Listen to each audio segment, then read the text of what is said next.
Hi, I am back with more in my decluttering series. Today I'm going to be reading for you When in Doubt, Get Rid of It. When in Doubt, Get Rid of It. The story of two baby bouncy seats. This is one of the first 3 posts I ever wrote about decluttering.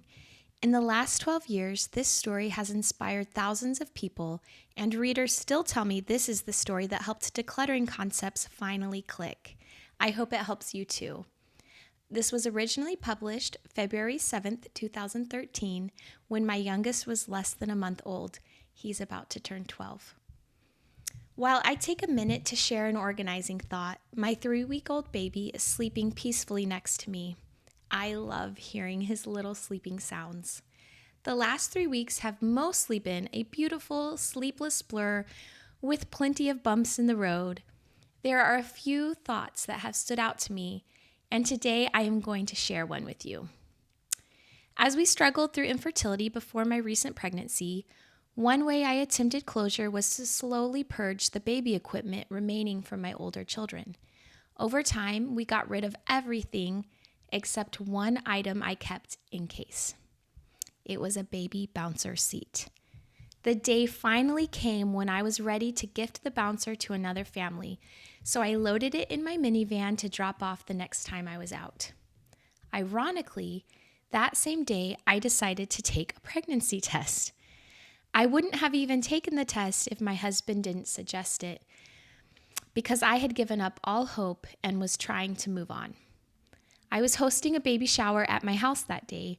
Friends had already started arriving when I snuck away to the bathroom really quick to take the test. I knew I'd enjoy the shower more if I could officially squelch any distracting thought that I might be pregnant, because I truly expected the test to be negative. After all, it had been negative dozens of times in the past few years. Next to me now is proof that the test was positive. After the baby shower, I went to my minivan and took the bouncer out.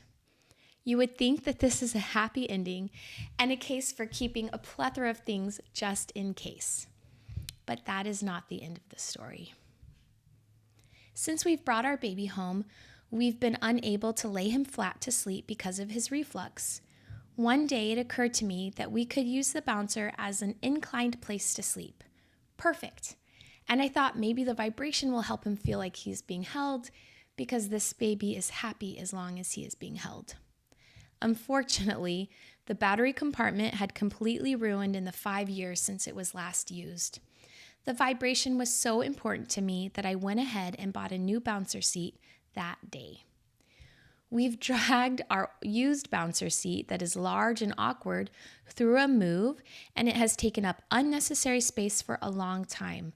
All the while it was self-destructing, not to mention the wear and tear that came to it when my kids found it and crawled all over it and bent some parts beyond repair. And because I tried to keep it, the seat was deprived of actually being useful for someone else in the meantime. We would have been better off to sell it or donate it the instant we were done using it, while it was still in excellent condition and someone else could have gotten more use out of it. There is so much stuff all over our homes that we are keeping in case. And these things are lowering in value every second they aren't being used by someone who would appreciate them. By the time we get around to decluttering them, and that time will come, they are completely useless. Clothes being given to the needy are so much more useful if the clothes are still in style. And that doesn't apply to just clothes. So many things lose relevance or get ruined the longer we wait. I already know I'm going to get emails and comments about all the reasons you should keep this or that, trying to prove the purging principle incorrect. Go ahead, I love to hear from my readers even when you disagree. However, I'll go ahead and say that certainly I understand some things make sense to keep in case. But what I'm referring to are those things that we know we should let go. I thought about letting that bouncer go every time I saw it, but my doubt had me hold on to it. I think you can all close your eyes and think of something you have kept long enough. When in doubt, just get rid of it. My guess is that 99.9% of your junk will never be remembered or missed. And really, the other 0.01% is worth being a casualty in pursuit of the greater goal of peace in your home. Some casualties really are okay. It is impossible to truly organize a space without purging and removing excess. What are you holding on to that needs to go? Go ahead, get rid of it. From my home to yours, Mary.